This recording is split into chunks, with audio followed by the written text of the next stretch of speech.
What's up? So today we're here to talk about an incredible beer. A beer that's won awards for me before, and it just won another one. So first we're gonna go over the recipe, and then we're gonna do a tasting and get into it. So the beer's called Stardust due to the fact that it tasted like pixie sticks and kind of like that pixie dust that you had last time I made it. This time it tastes a little bit different. Nonetheless, I think it lives up to the name because it is really good. But let's get into the recipe. So what I made is a New England IPA. We have about 65% two-row. I used raw, 20% spelt, 15% malted oats, and I think those were Simpsons. Nothing crazy. I think we had an OG of 1068, nothing too crazy, final gravity of 1016, and I used Verdant IPA yeast for the first time. I know it's basically London Ale 3, that's slightly different. Nonetheless, I was excited to use it because I've never tried it, and it's amazing because you could get a dry version of it, so I'm all about that. And in terms of the hops, that's where it gets kind of complicated, but I used CTZ at 15 minutes, about 1.2 ounces for 5 gallons. That added about 25 IBU, not that it matters. And then in Whirlpool, I added a whole ton of hops. So in Whirlpool, I added about 8 ounces of hops. So we have 4 ounces Idaho 7, 2.5 ounces Mosaic, and then 1.5 ounces Citra. And I added all this at 170 degrees Fahrenheit. Right after I added 2 milliliters lactic acid. I really wanted to drop that pH to help emphasize the hop flavors because we're not really focused on mash pH anymore. And I've heard a few professional brewers mention this to me, so I'm finally giving it a shot, and I think I'm happy with what the lactic acid contributed here. I think it did really well. For the dry hop, I let this beer ferment out. I fermented out pretty much all the way before I added 6 ounces Idaho 7, and as you notice the theme here, this beer is very much focused on Idaho 7. That's the focus hop here, but it's supplementing that classic flavor that Citra and Mosaic adds. So it's got like 3.5 ounces Citra, 3.5 ounce Mosaic, to add to the 6 ounce Idaho, and then in total it's about 13 ounces of hops in there, and about, I think it maybe had 5.5 gallons just to make sure I don't lose too much beer before going in keg. And then I believe 2 ounces of that Citra was also Lupomax, and 2 ounces of the Idaho 7 was Lupomax from Yakima Valley Hops, which is amazing. I love that they give you more flavor even we usually get. Yeah, and that's basically the recipe. Pretty standard. Let's talk about the water really quick. One last thing I almost forgot. For water, I went with the classic, like almost 2-to-1 calcium chloride to sulfate, and that's 188 to 81. I had 156 ppm calcium, 13 magnesium, 10 sodium, and I had about 5.35 mash pH. I think final beer is a bit lower than that.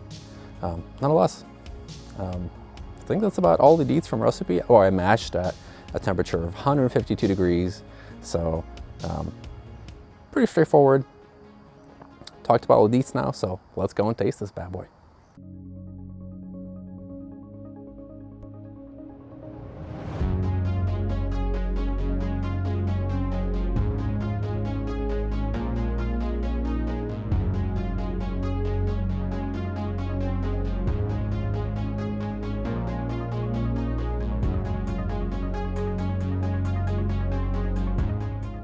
I served this beer at a festival last weekend, which is kind of why I rebrewed it to be one of the secret level Brent staples, and people loved it. I didn't get as much hype as the stout just because adjunct stouts just seem such like a cool festival beer, but this beer got better ratings on Untappd, so let's get into this. So, visual appearance, it's an absolutely stunning golden yellow. I think I love the color on this one. It's not too pale like some of my beers end up coming out. Maybe the malted oats add a little bit of that color, which I'm really cool with. But yeah, let's go in for aroma. Aroma is definitely a campfire that someone's having in a neighborhood, but let's see what we get out of this beer.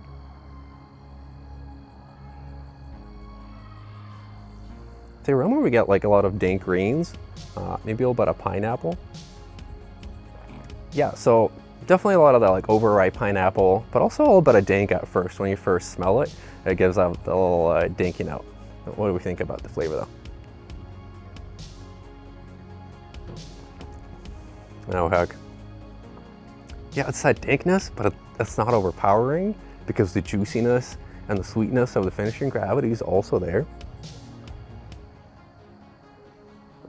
I think it's what, to me, a lot of the modern New England IPAs are missing. It's missing that backbone of either a little bit of bitterness or maybe a little bit of dankness to offset all the sweetness, and they just end up being really sweet. I mean, on top of that, a lot of them are 8-9%. Nothing wrong with burn high ABV beers, especially because it accentuates the juiciness, but I think they lack a lot of the backbone to balance all that sweetness. But this beer doesn't. This beer just hits all those notes straight on. You get the dankness at first, but then it comes in with that overripe pineapple juiciness, maybe a little bit of bubble gum and that classic Citra and Mosaic flavor. Yeah, so deep navel orange is definitely there, along with like pineapple and the dank weed note. Oh my gosh, I just love it. So as it turns out, the judges love it too. I submitted it as one of 13 entries to a New England IPA category and to Wordapalooza competition that my club was holding. And guess what?